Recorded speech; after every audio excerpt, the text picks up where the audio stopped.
You think you know how a simple act of kindness ends? A warm smile, a quick thank you, maybe a $20 tip if you're incredibly lucky. That's exactly what Ilara thought when she handed a hot plate of food to a bleeding, shivering vagrant seeking shelter from a brutal Chicago storm. But 3 days later, the diner's windows rattled as a fleet of armored, pitch-black SUVs surrounded the block. The man who stepped out wasn't a stray. He was the deadliest syndicate boss on the East Coast. And he hadn't come back just to say thank you. He came back because her simple act of kindness had just put a target on her back. Stay tuned, because no good deed goes unpunished or unrewarded. The neon sign outside Carmichael's diner buzzed with a frantic, dying electrical hum, the pink letter C flickering against the torrential November rain. Inside, the air was thick with the smell of stale frying oil, bleach, and burnt decaf coffee. Ilara Hayes wiped down the scarred Formica counter for the third time in an hour, her shoulders aching with a deep, persistent throb. At 26, Ilara had the tired, hollowed-out look of someone carrying the weight of the world. 2 years ago, her father had passed away from aggressively spreading lymphoma, leaving behind a mountain of medical debt that her waitress salary barely dented. Every tip, every double shift, every penny went to keeping the collection agencies at bay. It was 11:45 p.m. on a Tuesday. The diner was completely empty, save for Stan Carmichael, the owner, who was in the back office loudly crunching numbers and cursing about food costs. Ilara was just reaching up to turn off the overhead pendant lights when the front bell chimed violently. The heavy glass door swung open, accompanied by a howling gust of freezing wind and horizontal rain. A man stumbled over the threshold. Ilara froze, the damp rag in her hand dripping onto her scuffed orthopedic shoes. The man looked like he had been chewed up and spat out by the city. He wore a dark, heavy wool overcoat that was plastered to his frame with mud and rainwater. His clothes were torn, and his dark hair was matted to his forehead. But it was his face that made Ilara's breath hitch. He was severely beaten. A deep, jagged cut ran along his left cheekbone, still sluggishly leaking dark crimson blood, and his lower lip was split. He swayed on his feet, gripping the edge of the nearest vinyl booth to keep from collapsing. "Hey, we're closed," Stan barked, marching out from the swinging kitchen doors. He took one look at the bleeding man and his face twisted in disgust. "Get out of here, buddy. I'm not running a shelter. Go sleep it off under the overpass." The man didn't look at Stan. He didn't even acknowledge the yelling. Slowly, he lifted his head, and his eyes locked onto Ilara. They were the most striking, terrifying eyes she had ever seen, a piercing, icy, slate gray that completely contradicted his broken physical state. There was no submission in those eyes.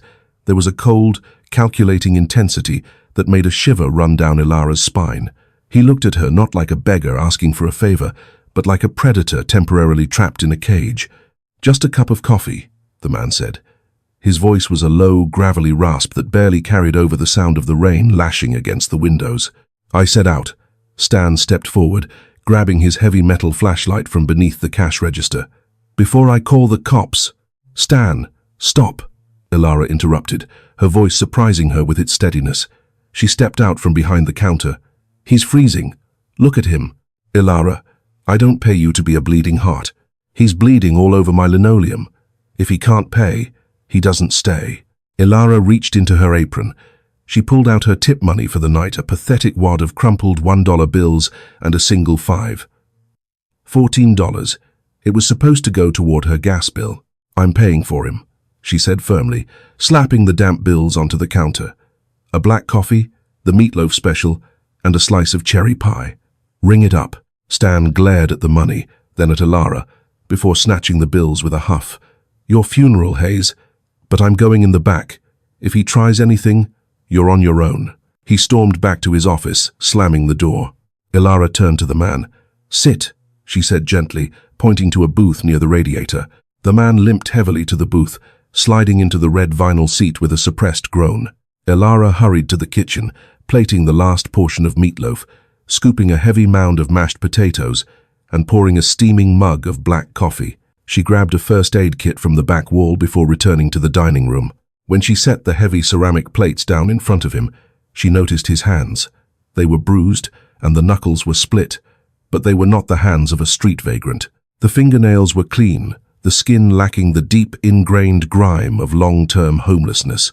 On his left pinky finger, he wore a heavy gold ring with a crest wiped clean by wear or intentionally filed down. "Eat," she said softly. She slid a damp cloth and an antiseptic wipe across the table. "For your face." He didn't say a word. He picked up the fork, and despite his obvious starvation, he didn't shovel the food into his mouth.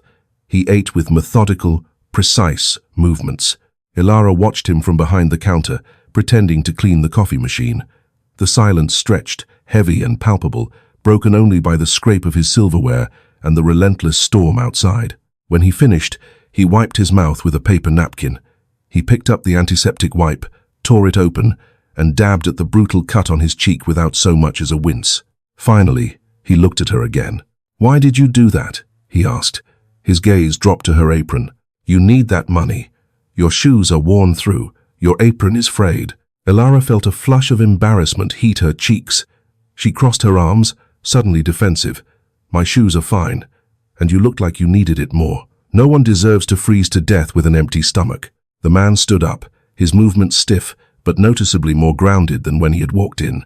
The calories had done their job. He walked toward the door, stopping just a foot away from her.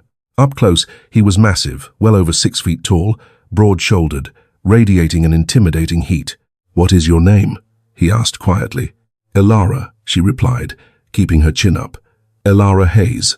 He stared at her for a long, unblinking moment. It felt as though he was memorizing every detail of her face, cataloguing her existence. "I am Gabriel," he said. He reached into his ruined coat pocket and pulled out a heavy, tarnished silver coin, a 1,921 Morgan silver dollar, and set it on the counter. "I don't believe in charity, Ilara Hayes. I only believe in debts, and I never leave a debt unpaid." Before Ilara could respond, he pushed open the glass door and vanished into the freezing downpour, swallowed completely by the Chicago night. 3 days passed. The strange, intense encounter with Gabriel faded into the background noise of Ilara's chaotic life. Real-world problems wait for no one, and Ilara's were multiplying. That morning, she had found a bright pink eviction warning taped to her apartment door. Her landlord, a ruthless man named Henderson, had given her until Friday to come up with 3 months of back rent plus late fees. It was over $4,000. Ilara didn't even have 40. She had cried in the shower, a silent, desperate weeping that left her eyes red-rimmed and her chest hollow, before tying her hair into a tight bun and taking the bus to Carmichael's diner. It was a Tuesday afternoon, specifically 2:15 p.m., when the lunch rush had finally tapered off into a quiet lull. A few regulars occupied the corner booths, nursing lukewarm coffees, while Stan was up front, wiping down the cash register and chewing on an unlit cigar. Ilara was balancing a tray of dirty dishes on her shoulder when the atmosphere in the diner suddenly shifted. It wasn't a sound at first, but a feeling, a sudden drop in barometric pressure. Then came the deep, synchronized rumble of heavy, high-performance engines. Outside the floor-to-ceiling diner windows, 3 identical, aggressively tinted black Cadillac Escalades glided to a halt, completely blocking the street. They didn't park in designated spots. They parked diagonally, forming a barricade. The diner went dead silent. The clatter of silverware stopped. A trucker in booth 4 lowered his newspaper, his eyes wide. Stan froze behind the register, the cigar dropping from his mouth and hitting the floor. The doors of the lead and rear SUVs opened simultaneously. 4 men stepped out onto the damp pavement.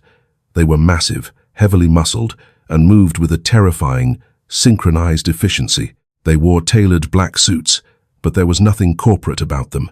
They had the cold, dead-eyed look of men who hurt people for a living. 2 of them took positions on the sidewalk, scanning the rooftops and the street, while the other 2 approached the diner's front door. One of them pushed the door open, the bell chiming merrily in stark contrast to the impending dread. They stepped inside, their hands casually resting inside their suit jackets. "Everybody stays exactly where they are," the broader of the 2 men announced. His voice wasn't loud, but it commanded absolute authority. "Nobody leaves. Nobody touches a phone." Stan held his hands up defensively. "Look, guys, the register only has about $300. Take it. No trouble." The man in the suit didn't even look at Stan. He held the door open as a fifth man stepped out of the center SUV. Ilara's breath hitched in her throat, the heavy tray of dishes trembling on her shoulder. It was him, the stray, the man from the storm. But he wasn't homeless. He wasn't a vagrant. Gabriel stepped into the diner, and the entire room seemed to shrink around him. The mud-caked overcoat was gone, replaced by a dark charcoal, three-piece bespoke Brioni suit that fit his broad frame flawlessly. His dark hair was meticulously styled, slicked back from his face. The brutal cut on his cheek was still there, now neatly closed with surgical glue, adding a dangerous, rugged edge to his aristocratic features. On his wrist gleamed a platinum Patek Philippe watch worth more than the diner itself. He exuded power. It rolled off him in waves. This was a man accustomed to commanding armies, to destroying lives with a flick of his wrist. Gabriel's slate-grey eyes swept the room with clinical detachment until they landed on Ilara. The moment his gaze locked onto hers, the terrifying coldness in his expression softened by a fraction of a millimeter. He walked slowly toward her, his expensive Italian leather shoes clicking softly against the cheap linoleum. His bodyguards parted like the Red Sea to let him through. Ilara stood frozen, her heart hammering wildly against her ribs. She slowly lowered the tray of dishes onto the nearest table. "Gabriel?" she whispered, the name feeling dangerously familiar on her tongue. "Hello, Ilara," he said, his gravelly voice vibrating through the quiet diner. He stopped a few feet away, towering over her. He smelled of rain, expensive Tom Ford cologne, and something distinctly metallic. Stan, terrified and sweating profusely, scrambled out from behind the counter. Hey, you can't just barge in here. Who the hell are you?" One of the bodyguards moved so fast it was a blur, grabbing Stan by the collar and shoving him hard against the pie display case. The glass rattled ominously. "Let him go," Gabriel said softly, not taking his eyes off Ilara. The bodyguard instantly released Stan, stepping back in perfect obedience. Gabriel finally looked at the trembling diner owner. "My name is Gabriel Moretti, and you, Stan, are a profoundly uncharitable man." Stan's face drained of all color. Moretti. Even Ilara, who actively avoided the news, knew that name. The Moretti syndicate controlled the ports, the unions, and half the illicit trade from Chicago to the eastern seaboard. They were ghosts, ruthlessly violent when provoked, completely untouchable by the law. Gabriel turned his attention back to Ilara. 3 days ago, my own underboss tried to orchestrate a coup. I was ambushed at the docks. They killed 2 of my men. I barely got away. No phone, no wallet, bleeding out, hunted by my own people in the streets. He took a step closer to her. The proximity was overwhelming. I walked into this establishment seeking a moment of respite to calculate my next move. This man, Gabriel gestured dismissively towards Stan without looking at him, tried to throw me to the wolves. But you gave up your only means of survival for a stranger. You fed me. You patched me up. You bought me the hour I needed to make contact with my loyalists. I was just doing my job, Ilara stammered, her voice shaking. Gabriel shook his head slowly. No, you showed mercy in a world that has none. But there is a complication, Ilara. His tone shifted, dropping an octave, becoming deadly serious. He reached out, his warm, rough fingers gently grasping her chin, forcing her to look directly into his eyes. My enemies didn't lose my trail completely, Gabriel murmured, his thumb brushing dangerously close to her lower lip. They checked the security cameras on this street. They saw me walk in here. They saw me leave. And more importantly, they saw you. Ilara's stomach plummeted into an icy abyss.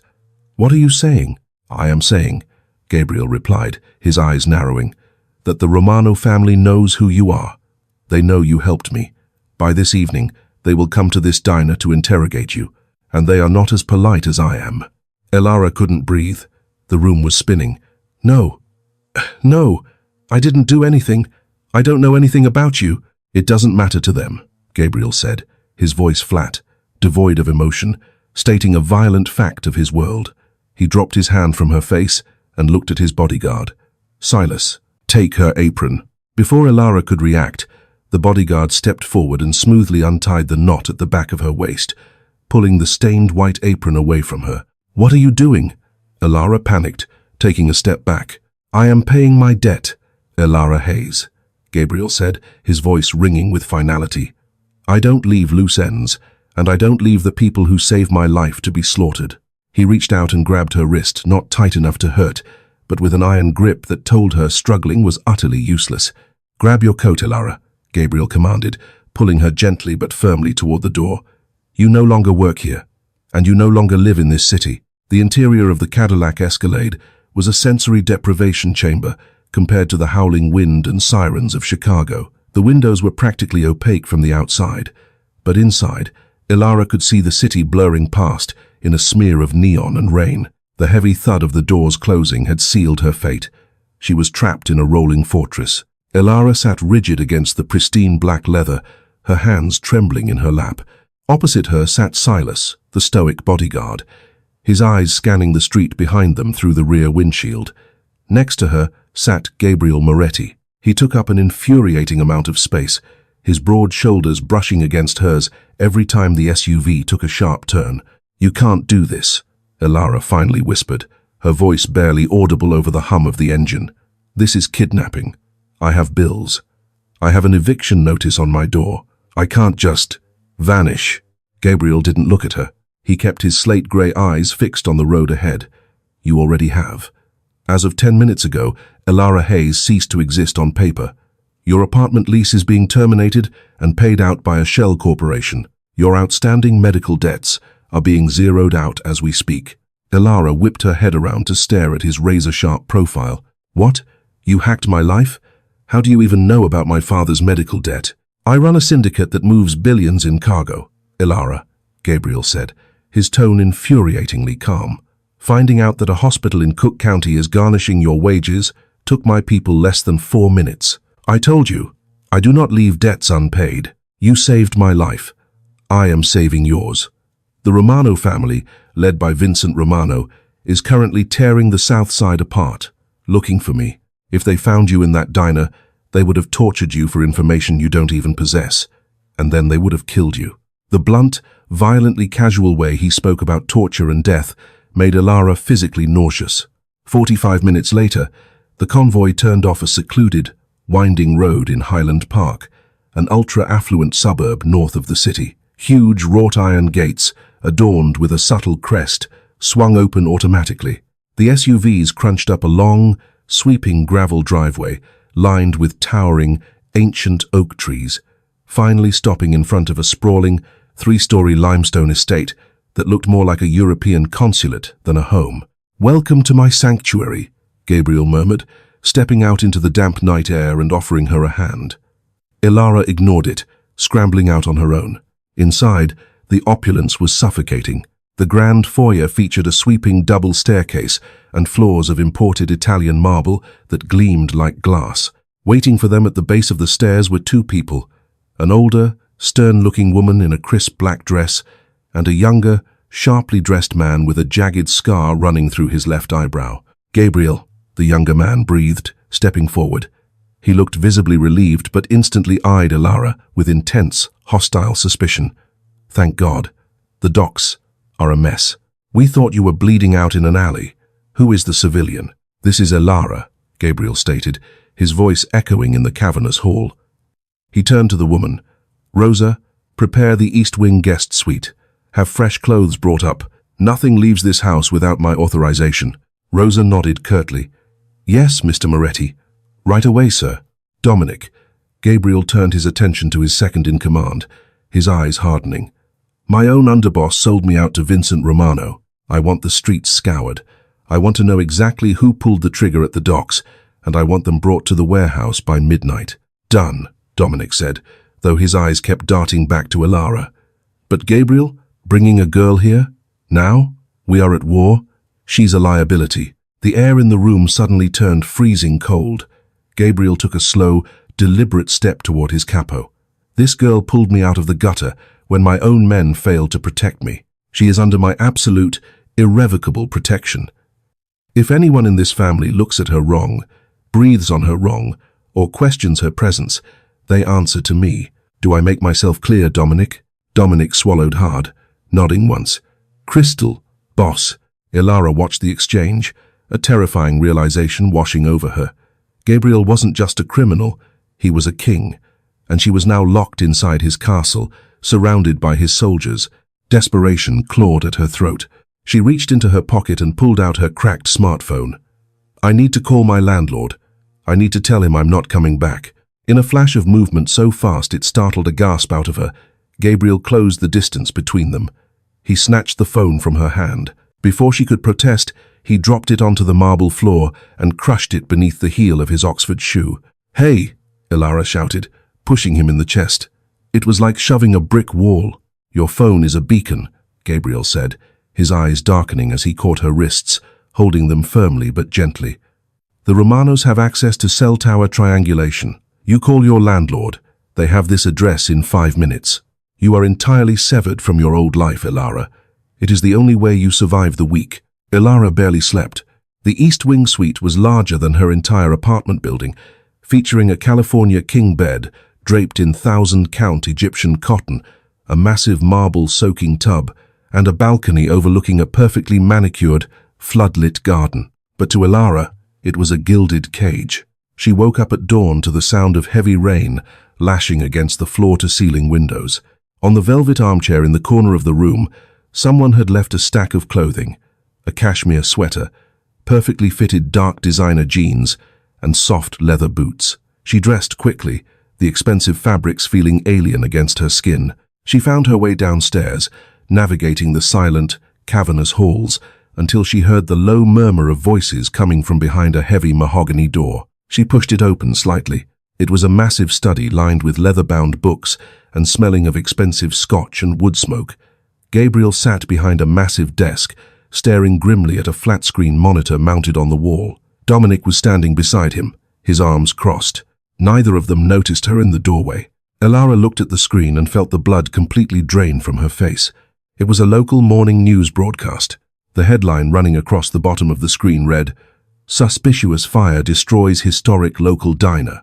On the screen, Carmichael's Diner, the place she had worked for 3 grueling years, the place she had just left 16 hours ago, was a smoking, blackened pile of rubble. Fire trucks surrounded the skeletal remains of the building, spraying foam onto the charred frame.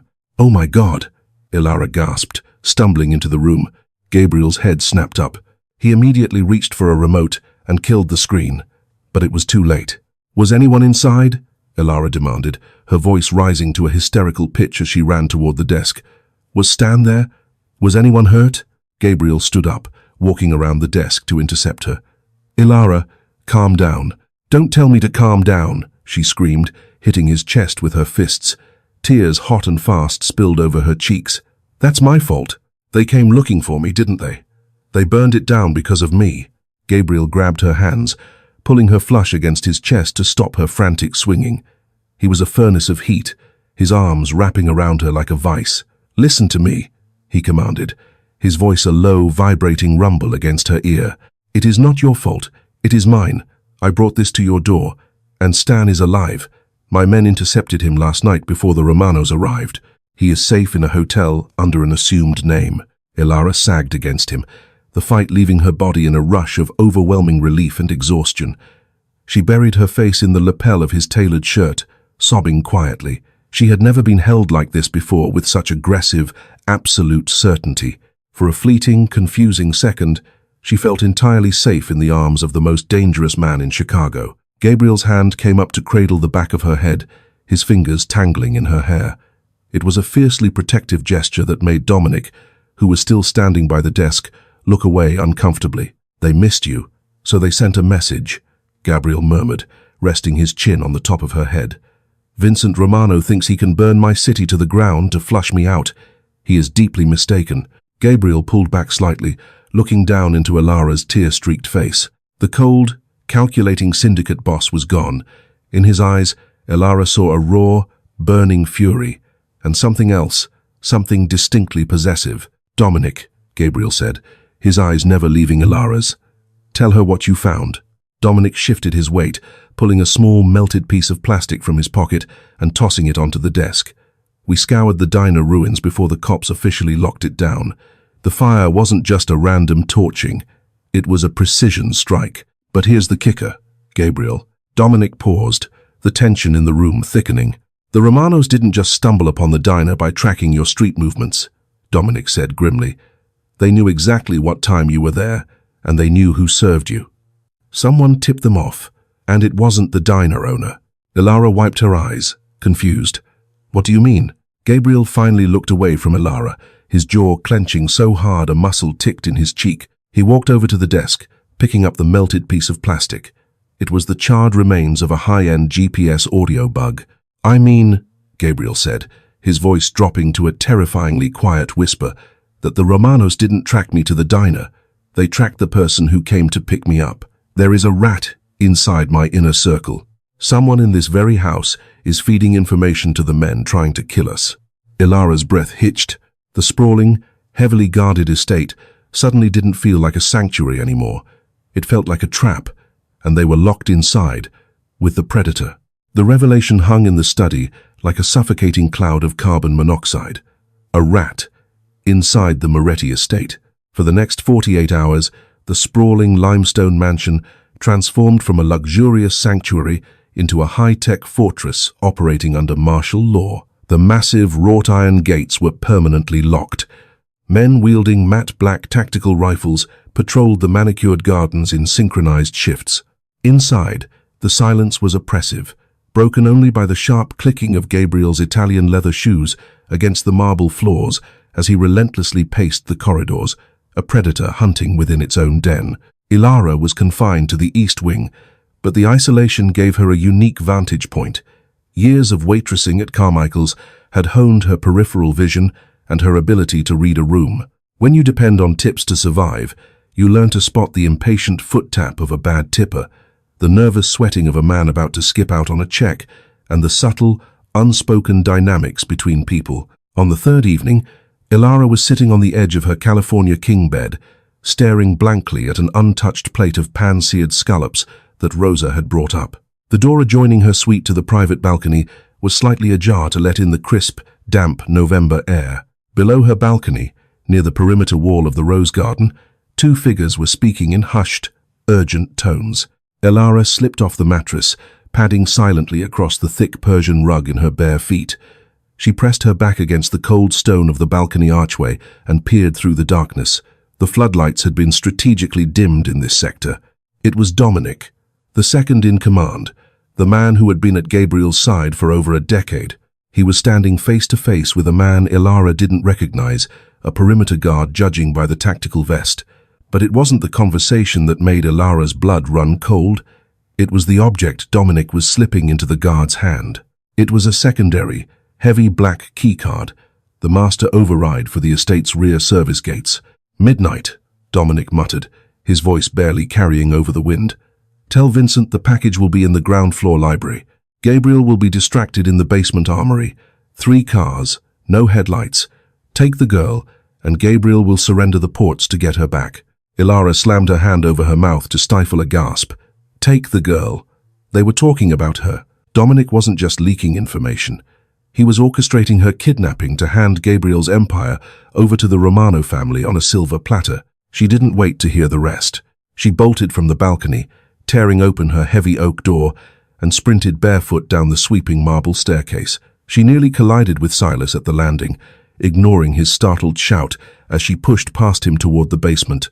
She found Gabriel in the armory, a subterranean room that looked like it belonged in a military compound. He was methodically breaking down and cleaning a custom Sig Sauer pistol, his face illuminated by the harsh fluorescent overhead lights. He had taken off his suit jacket and rolled up the sleeves of his crisp white shirt, revealing forearms corded with muscle and heavily inked with sprawling, dark tattoos that hinted at a violently violent past.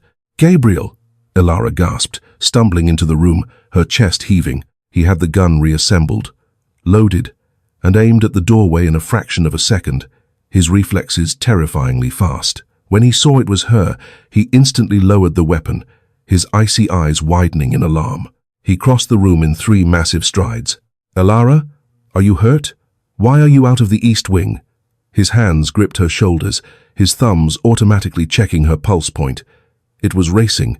"It's Dominic," she choked out, her fingers digging into the fabric of his shirt. "I was on the balcony. I heard him talking to one of your guards." He gave him a key card for the rear gates. "They're letting the Romanos in at midnight." They're coming for me to force you to surrender the ports. Gabriel went completely rigid. The air around him seemed to drop 10 degrees. He didn't question her. He didn't ask if she was sure. He looked deep into her panicked eyes and saw the absolute, terrifying truth. Dominic, Gabriel whispered. The name sounded like a curse. The betrayal of his old cast friend didn't bring tears to his eyes. It brought a horrifying, deadly calm. He released her shoulders and turned toward a heavy steel gun safe against the wall. "What are you going to do?" Elara asked, her voice trembling.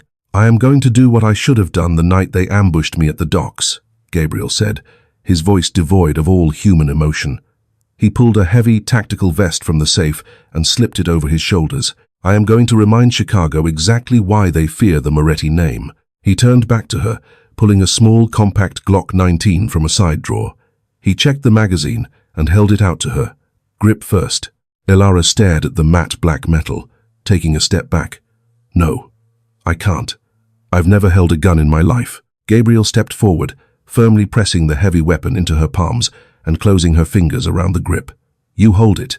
You keep the safety on until you need it. If anyone comes through the door of my private office who is not me, you point and you pull the trigger until it clicks empty." "Gabriel, please," Elara pleaded, tears pricking her eyes. The reality of the violence was suffocating. "Call the police. Run." Gabriel let out a harsh, humorless laugh. He cupped her cheek, his thumb brushing away a stray tear. The roughness of his skin against hers was a jarring contrast to the immense wealth surrounding them. "The police work for me, Elara, and the Morettis do not run. We bury our problems. Now, come with me." Gabriel didn't alert the rest of his men. If Dominic had flipped, Gabriel had no way of knowing how deep the rot went. He trusted exactly 2 people in the world at that moment: Silas, whose loyalty was forged in blood, and the waitress who had given him her last $14. He locked Elara inside his heavily fortified master office on the 2nd floor, sealing the reinforced steel door behind her. At 11:45 p.m., the estate went pitch black. Gabriel had cut the main breaker. Inside the office, Elara sat huddled under the massive mahogany desk, her hands slick with sweat as she gripped the Glock. The silence was agonizing.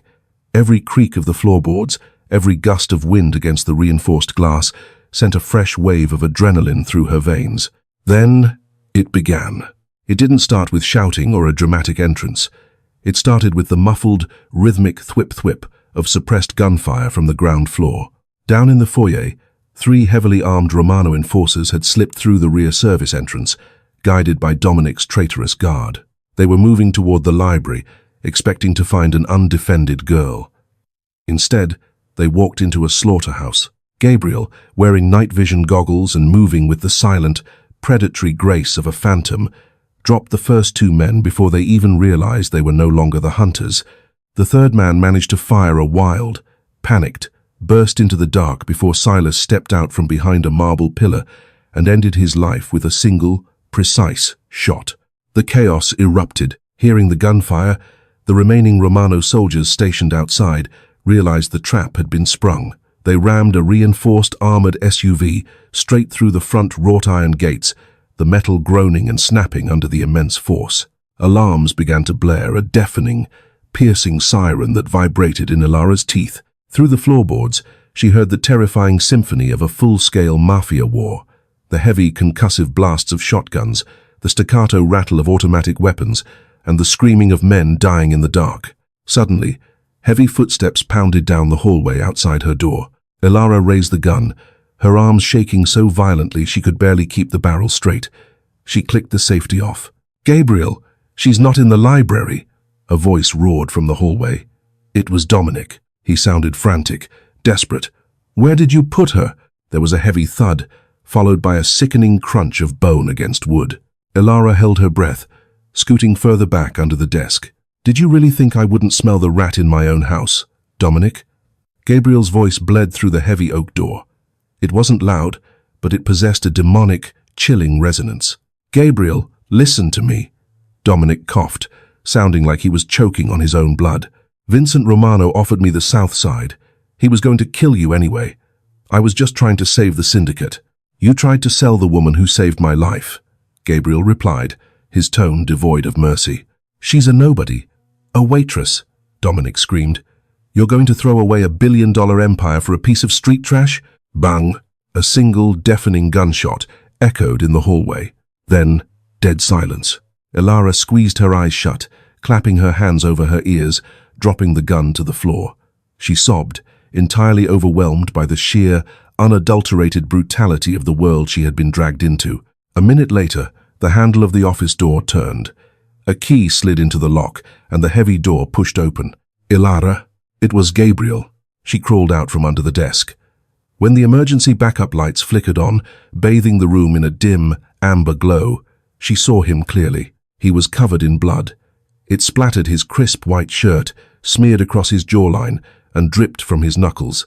He looked like a demon, dragged straight from the depths of hell. But when his slate-grey eyes found her, the terrifying mask cracked. He dropped his weapon onto the floor and held out his arms.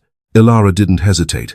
She ran to him, burying her face into his chest, not caring about the blood or the violence. She clung to him as if he were the only solid object in a world that was rapidly tearing itself apart. Gabriel wrapped his massive arms around her, burying his face in her hair. He was breathing heavily, his heart hammering against her cheek like a drum. "It's over," he whispered fiercely, his grip tightening. "Dominic is dead. The Romanos who breached the gates are dead. Vincent will get the message." He pulled back just enough to look at her, his hands framing her face. He smeared a streak of blood across her cheek, but he didn't seem to notice. His eyes were wild, possessive, and entirely focused on her. "You warned me," Gabriel breathed, his thumb tracing her jawline. "You saved my life in that diner, and tonight, you saved my empire. You are not a nobody, Elara Hayes. You are everything." Before Elara could process the weight of his words, Gabriel leaned down and captured her lips with his. It wasn't a gentle, romantic kiss. It was bruised, desperate, and tasted of adrenaline and iron. "It was a claim," Elara gasped, her hands tangling in his dark hair, pulling him closer, kissing him back with a fierce, answering desperation she didn't know she possessed. In the middle of a war zone, surrounded by the bodies of his enemies and the ashes of his former life, the most dangerous man in Chicago had just crowned his queen. The dawn broke over Highland Park, not with the warmth of a new day, but with a cold, metallic grey light that illuminated the carnage of the night before. The rain had finally stopped, leaving the sprawling lawns of the Moretti estate slick and shimmering. The heavy, acrid smell of cordite and copper hung thick in the air, a phantom perfume of the violence that had just transpired. Elara stood on the balcony of the master suite, wrapped in a thick, charcoal-colored cashmere robe that belonged to Gabriel. She gripped the stone balustrade, watching as Silas directed a highly efficient, entirely silent crew of men. They were scrubbing the marble steps, replacing the shattered glass, and loading heavy, black canvas bags into the back of an unmarked commercial van. The police had never shown up. The sirens Elara had heard in the distance had conveniently bypassed their secluded road. In Gabriel's world, the law was just another commodity to be bought and paid for. The heavy mahogany door to the bedroom clicked open.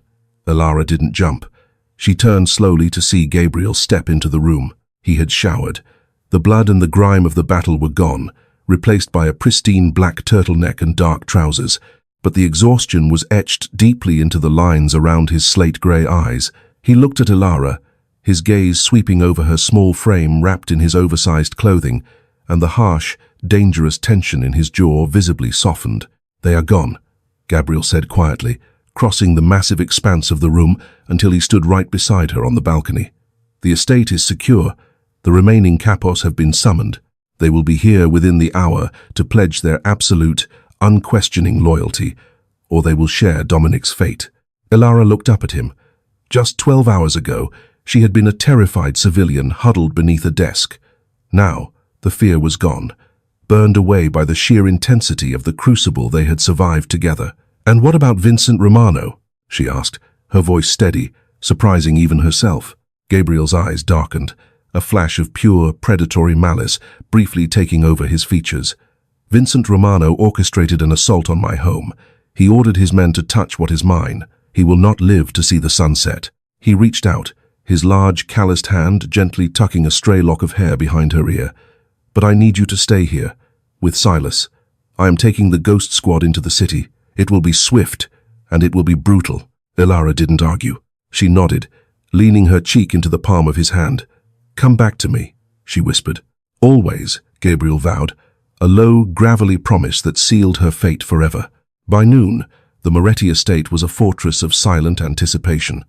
Elara sat in the grand library, the very room where Dominic had planned to hand her over to her death. Silas stood entirely motionless by the double doors, a human statue of lethal capability. At exactly 2:15 p.m., the encrypted landline on the desk rang. Silas answered it, listened for 3 seconds, and hung up. He looked at Elara, his stoic expression breaking into the faintest hint of a grim smile. "Vincent Romano is dead, Miss Hayes. The Southside territories have surrendered. The war is over." When Gabriel returned that evening, he didn't return merely as a syndicate boss. He returned as the undisputed, unchallenged king of the Chicago underworld. He had systematically dismantled the Romano family's leadership in less than 6 hours, absorbing their assets, their ports, and their soldiers with terrifying efficiency.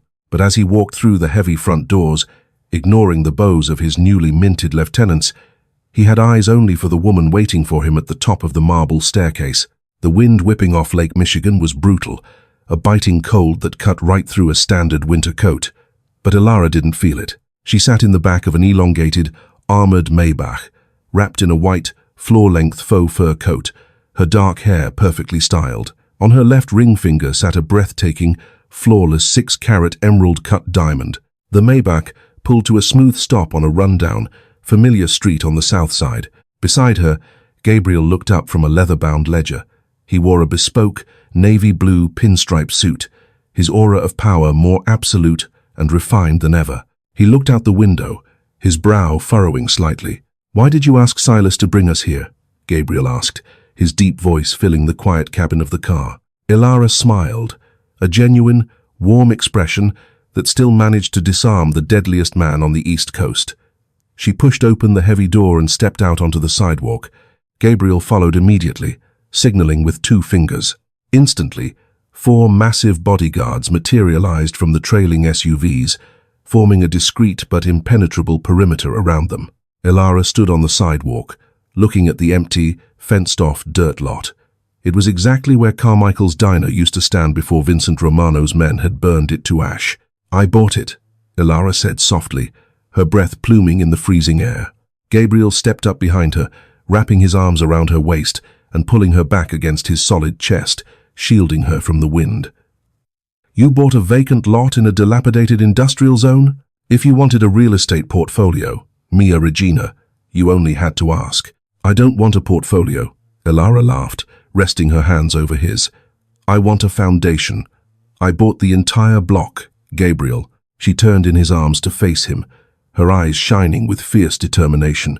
"3 days before I met you, I watched a woman freeze to death under the overpass, 3 blocks from here, because all the city shelters were over capacity. When you walked into the diner, bleeding and freezing, you looked just like her." Gabriel's expression softened, his thumb brushing over the diamond on her finger. "You told me once that you don't believe in charity, only in debts," Elara continued, her voice unwavering. "Well, I believe in charity, and now I have the resources of an entire empire at my disposal. So, we are going to build the largest, most comprehensive women and children's shelter this city has ever seen right on this lot. Free medical care, job placement, warm beds, and hot meals." Gabriel stared down at his fiancée. The sheer audacity, the unwavering moral compass she possessed in a world entirely built on sin, fascinated him. She hadn't let his darkness consume her. She was using it to fund the light. "The Moretti Foundation," Gabriel murmured, a slow, proud smile curving his lips. "The city council will trip over themselves to approve the zoning permits by tomorrow morning, or I will have a very brief, very persuasive conversation with the mayor." "Thank you," Elara whispered, rising on her tiptoes to press a soft kiss to his lips. As she pulled back, she reached into the deep pocket of her coat. She pulled out a heavy, tarnished piece of metal and pressed it into the center of Gabriel's large palm. Gabriel looked down. It was the 1,921 Morgan silver dollar, the exact coin he had left on the Formica counter of Carmichael's diner the night they met. "You kept it," he said, his voice thick with emotion he rarely showed the world. "You said you never leave a debt unpaid." Elara smiled, looking up into the striking slate-grey eyes of the man who had turned her entire life upside down. "Consider your debt fully settled, Mr. Moretti. I'd say a hot plate of meatloaf for an empire is a pretty fair trade." Gabriel's low, rumbling laugh echoed down the empty Chicago street. He closed his fist around the silver coin, wrapping his other arm tightly around her, pulling her completely flush against him. "No, Elara," he whispered against her hair as the snow finally began to fall, dusting the city in white. "I am the one who got the better end of the bargain. You saved my life. And, in return, you gave me a reason to live it." The bodyguards turned their backs, giving the King and Queen of Chicago their moment of peace, standing united against the cold, ready to face whatever the city threw at them next. Wow, what an absolutely wild ride. From a $14 plate of meatloaf in a rundown diner to ruling the entire Chicago underworld from a billionaire's estate. Elara's simple act of kindness didn't just save Gabriel's life. It completely rewrote her destiny and allowed her to change the city for the better. It just goes to show that you never truly know who you are, helping when you extend a hand in the dark. Did you see that massive betrayal by Dominic coming? And what did you think of Elara's brilliant move to build a massive shelter where the old diner used to be? Let me know your favorite part of the story in the comments below. If you loved this thrilling, high-stakes mafia romance, do me a massive favor. Smash that like button, hit subscribe, and share this video with a friend who loves a good plot twist. Turn on those notification bells so you never miss out on our next crazy real-life storytelling adventure. Thanks for watching, and I'll see you in the next one.